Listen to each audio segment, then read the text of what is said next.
여러분 안녕하세요. 전직 펀드 매니저가 운영하는 주식 경제 채널 86번가입니다. 오늘 다룰 주제는 변동성이 커진 자산시장, 무엇이 두려운 걸까? 충돌하는 4가지 이슈입니다.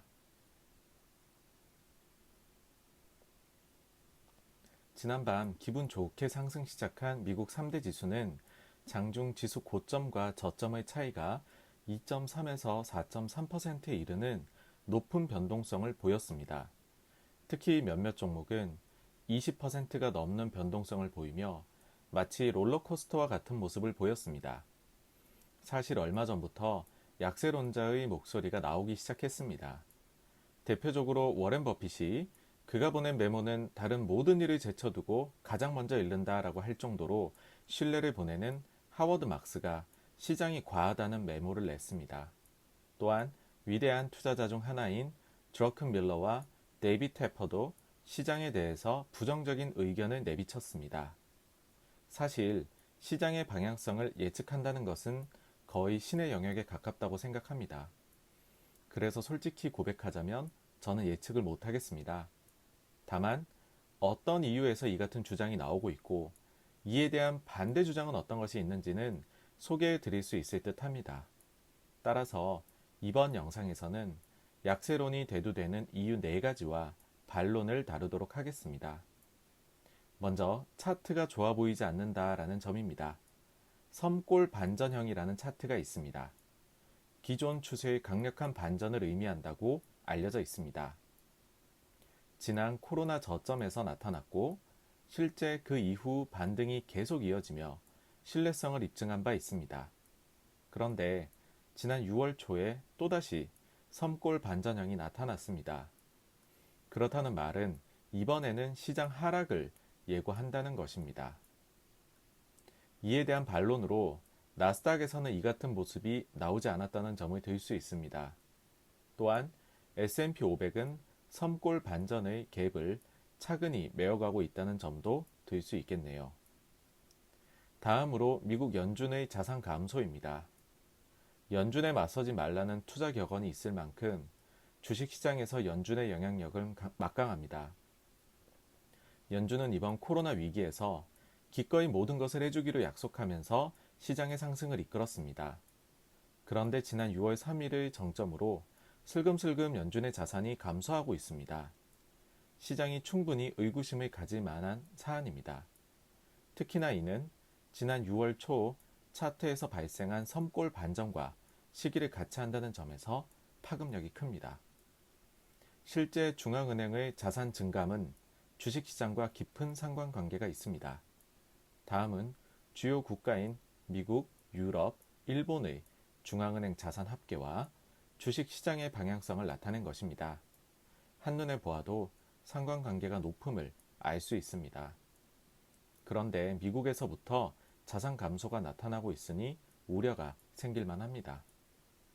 이에 대한 반론은 미국 연준 자산 감소가 어디서 나타났는지 꼼꼼히 살펴보자는 것입니다.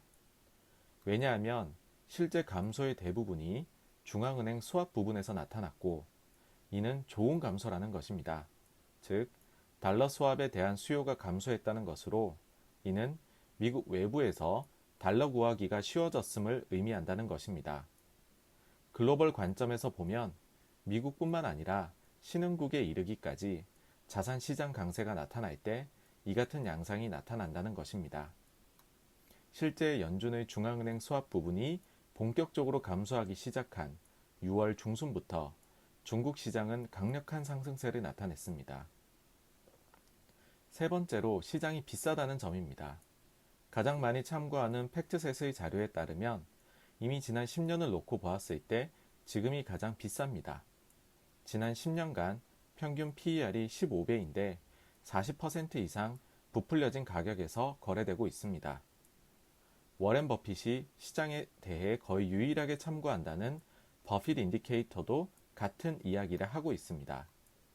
버핏 인디케이터란 미국 주식시장 시가총액의 합을 미국 GDP로 나눈 것인데 낮으면 시장이 저평가된 것이고 높으면 고평가된 것으로 해석할 수 있습니다.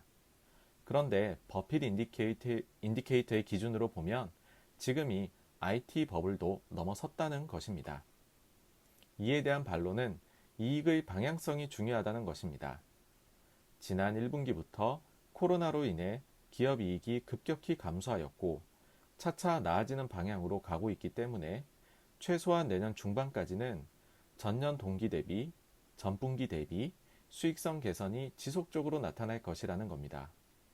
또한 코로나 영향이 있기 전인 지난 1월 달 S&P 500의 주당 순익 예상치가 2020년에 178, 2021년에 196이었는데 코로나 영향이 줄어들면서 이 숫자를 결국 회복해 나갈 것이라는 겁니다. 그렇다면 각각의 PER을 20배 해주면 S&P 500이 3,550과 3,927로 지금보다 각각 13%, 24%더 상승해 나갈 수 있을 것이라는 겁니다. 마지막으로 코로나 바이러스 재확산입니다. 실제 미국의 확진자 숫자는 엄청나게 증가하고 있습니다. 이에 따라 경제 재개방을 했던 지역들이 다시금 일부 폐쇄를 하고 있는 상황입니다. 코로나 바이러스의 영향이 다시금 크게 미칠 테니 경제 회복 속도가 느릴 것이라는 우려가 제기되고 있습니다. 물론 여기에도 반론이 있습니다. 바로 사망자 숫자는 낮게 안정적으로 유지되고 있다는 점입니다. 비록 확진자 숫자는 지난 4월 숫자를 넘어서 최대치를 기록하고 있지만 사망자는 최근 조금 상승하기는 했지만 당시와 비교도 안 되게 낮은 수치를 보이고 있습니다. 결국 곰과 황소 모두에게 저마다의 사연이 있는 상황으로 보입니다. 여러분들은 향후 주식시장의 방향이 어떻게 될 것으로 보시나요? 오늘 86번가에서 준비한 영상은 여기까지입니다. 궁금하신 점이나 다루어 주었으면 하는 점이 있다면 댓글로 남겨주시길 부탁드립니다. 감사합니다.